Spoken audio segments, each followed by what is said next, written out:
No más pagos en UF es el nombre del proyecto de ley presentado por parlamentarios del Partido Socialista, que tiene como objetivo eliminar el pago en unidades de fomento, de arriendos, aranceles estudiantiles, créditos hipotecarios y contratos de salud previsional, entre otras materias. Vamos a hablar con una de las autoras de esta iniciativa, la diputada Daniela Chicardini. ¿Cómo está, diputada? Muchas gracias por el contacto. No, muchas gracias a ustedes, Gabriela, para hablar de un tema muy sensible y de mucho interés de la ciudadanía.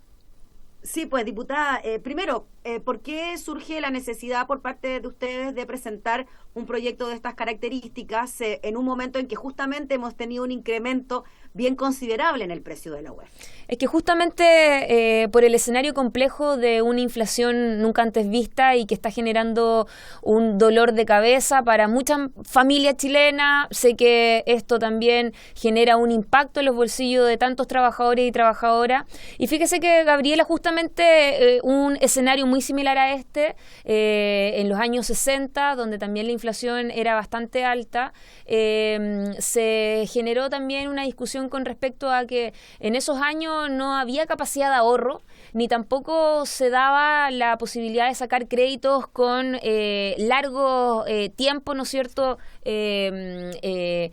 para poder pedirlos, en este caso, al banco, como, por ejemplo, comprar una vivienda.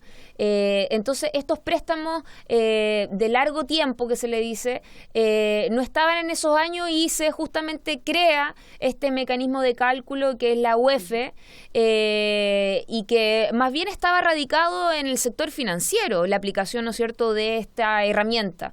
Pero esto se fue desvirtuando a pesar de los años, y fíjese que hoy día tenemos la triste realidad que los trabajadores tienen sus remuneraciones, sus sueldos en pesos fijos, un sueldo fijo, pero no así el pago de varios servicios básicos, yo más bien diría derechos sociales, y que ahí es donde uno entra en cuestionamiento de por qué esto, ¿no es cierto?, avanzó tanto y que lamentablemente no está dando la capacidad que puede, ¿no es cierto?, abordar el bolsillo de la familia chilena. ¿Y por qué digo esto, Gabriela?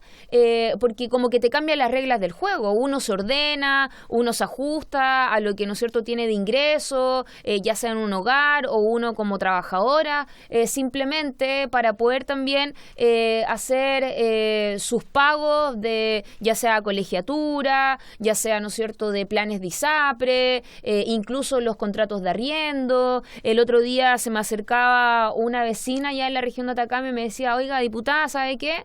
Yo también tengo que pagar no solo la colegiatura, los seguros incluso del auto y tantas otras cosas, sino que además me están cobrando en UF el pago de la estadía que tengo con mi mamita, que es un adulto mayor, en esas casas de acogida. Entonces ya esto, ¿no es cierto?, va creciendo su ámbito de aplicación, pero resulta que la UEF en los últimos tiempos ha ido creciendo, pero los sueldos de los trabajadores y trabajadoras siguen siendo el mismo.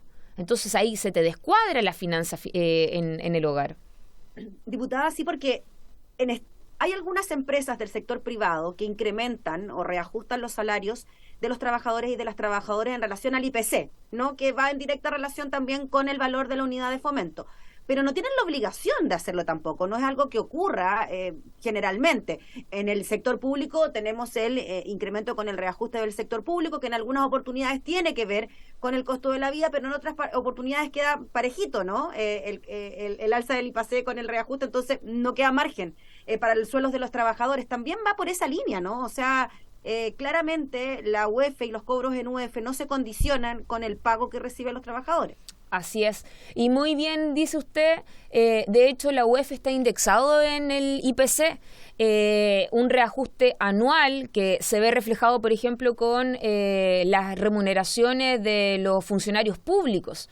Pero no así los que hoy día tienen, ¿no es cierto?, sueldos que a través de un contrato de trabajo muchas veces están, ¿no es cierto?, fijos en pesos, y la gente dice: y acá en Chile finalmente existen dos monedas. el peso y la UEF, y no se condice una cosa con la otra. Entonces, uno podría incluso deducir de que acá hay como un reajuste sobre reajuste. No sé si me explico. Y eso es también bien jodido, porque uno escucha a la gente en las calles, es una demanda muy sentida, y la población vuelve a decir, este es un abuso. Nuevamente nosotros terminamos pagando algo que no estaba dentro de mis proyecciones financieras, y terminan haciendo este análisis. La UEF es un mecanismo de abuso y además solo ganan unos pocos. Y nosotros, como trabajador y trabajadora, seguimos, ¿no es cierto?, perdiendo bajo estos mecanismos de cálculo que además la gente de repente no entiende por qué, ¿no es cierto?, nace la UEF, en qué contexto y para qué sirve, por qué esto funciona cuando hay inflación, para no desvalorizar finalmente, en este caso, un crédito de largo plazo. Eso yo creo que la gente común y corriente de repente no logra dimensionar esos argumentos más bien financieros o economistas, sino que ellos hablan desde el sentido común. Y yo creo que estos temas justamente van en esa línea. Yo entiendo de que acá hay una aprensión por parte de algunos con respecto a la aplicación en los créditos hipotecarios. Ya, pero lo que nosotros estamos sobre eso le quería preguntar, diputada, porque quizás uno a la hora de contratar un crédito hipotecario sabe a lo que va, ¿no? O sea, uno tiene clarísimo que el cobro es en UEF, claro, ahora el aumento de cada dividendo ha crecido demasiado en relación a lo que ocurrió también con el valor de la UEF. Pero ya que comiencen otro tipo de servicios a cobrarse en UEF, como usted bien decía, educación, salud, arriendo, etcétera, los cementerios también cobran también las mantenciones de los lugares que uno compra, etcétera.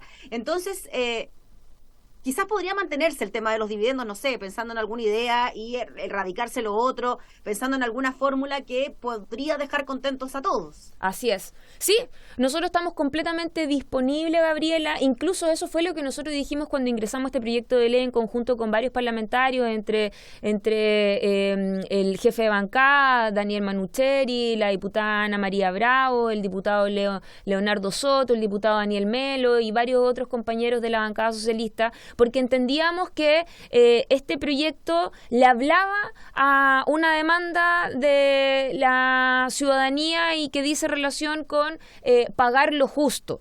Y nosotros entendemos que la discusión con respecto a los créditos hipotecarios, que está bien porque justamente es el ámbito de aplicación originalmente que tenía la UEF, que era, ¿no es cierto?, en el sector financiero, nosotros podemos estar totalmente de acuerdo y dejar, ¿no es cierto?, eso fuera de la discusión, pero cuando uno ingresa a un proyecto de ley es justamente para generar el debate, para que esto sea tema de discusión en el Congreso Nacional. Nosotros estamos muy disponibles y con la voluntad política de escuchar a todos los sectores políticos, a los economistas, a todos los actores que también tengan algo que aportar, y finalmente llegar a un gran acuerdo en el que a lo menos nosotros no desvirtuemos la aplicación de la UEF en temas tan sensibles como la educación, y usted muy bien lo decía, la salud, arriendo, etcétera, etcétera. Entonces, nosotros estamos abiertos, estamos disponibles a que se genere el debate. Yo escuchaba a muchos parlamentarios de la oposición que estaban muy de acuerdo con esta discusión.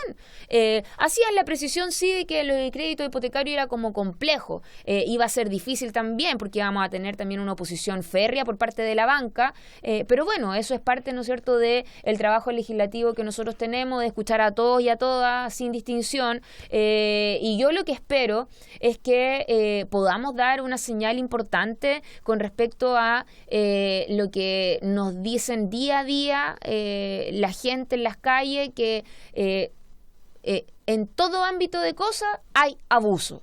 incluso con lo que yo hoy día estoy pagando con la escuela, con los jardines de mis niños y mis niñas.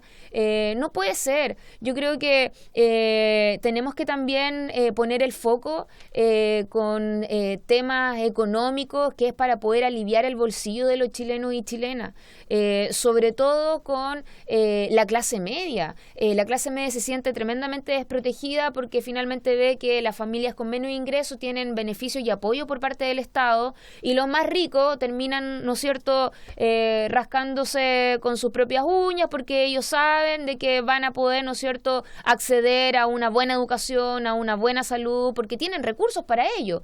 Pero hay una clase media que está tremendamente endeudada y que justamente es la que cae bajo los créditos hipotecarios, los pagos, ¿no es cierto?, de los planes de salud en las ISAPRES, los contratos de arriendo, etcétera, etcétera. Y yo creo que es ahí donde nosotros también debiésemos a lo menos generar una discusión con alturas de mira, con responsabilidad, con seriedad, considerando también aspectos económicos, que está bien, pero también acá hay sentido común. Y yo he escuchado, porque este fue tema de debate en la opinión pública, que lo tomaron matinales durante varios días en la mañana, y yo escuchaba a economistas decir de que estaban de acuerdo de que esto no se aplicara en estos otros aspectos que nosotros le hemos mencionado, porque son derechos sociales y que además la gente está obligada muchas veces, ¿no es cierto?, a tener que pagar igual. No tienen una segunda opción de decir, bueno, ya, que mi hijo no vaya al colegio, no.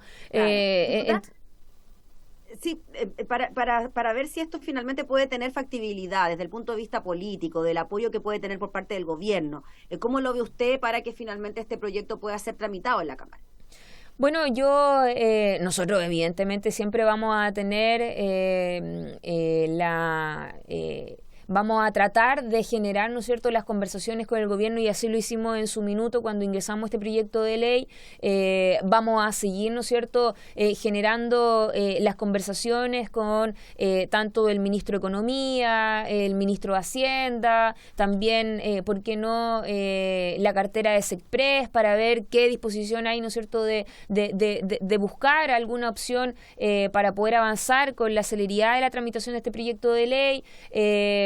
Pero hasta el momento no hemos tenido todavía una respuesta definitiva, están en evaluación. Lo que nosotros esperamos también es que el presidente de la Comisión de Economía tenga también la voluntad de ingresar o de poner en tabla, mejor dicho, este proyecto de ley para generar el debate. Él siempre, como presidente de Economía, tiene discursos rimbombantes de que acá hay que apoyar a la clase media. Bueno, este es un proyecto que justamente va en esa línea, entonces uno también recoge ahí un poco la línea discursiva del presidente, y nosotros le devolvemos ahora la pelota, que estos son los proyectos que le hacen sentido a la comunidad chilena, sin prejuicio, porque recuerde de que acá hay dos fórmulas: que lo patrocine el Ejecutivo para poder darle celeridad, pero si es que hay voluntad política, no es necesario ir por la vía más larga, sino que derechamente las voluntades políticas son importantes, y en este caso la que tenga el presidente de la Comisión de Economía es clave.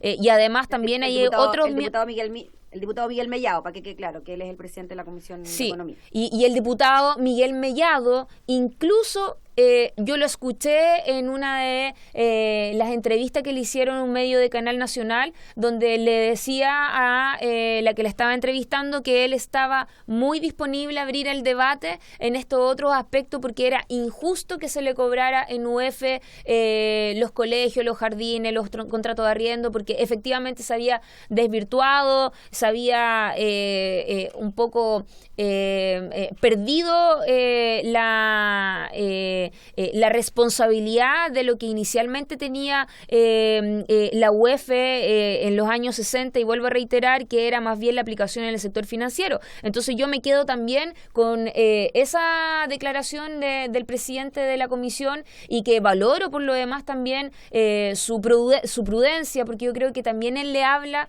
a la realidad de tantos chilenos y chilenas, y ojalá que estos sean temas que nos haga ponernos de acuerdo. Busquemos la mejor fórmula.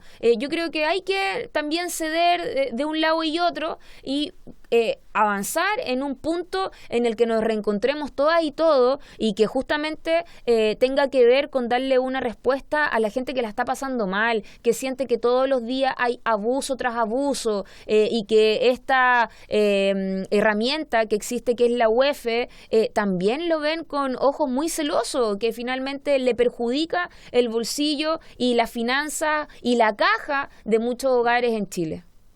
Muy bien, pues diputada Daniela Chiccardini, le agradecemos enormemente por el contacto para hablar en profundidad de este proyecto y estaremos atentos entonces a las posibilidades que tiene para su trámite legislativo. Así que estaremos ahí muy al pendiente. Que esté muy bien. Muchas gracias, Gabriela, que esté muy bien.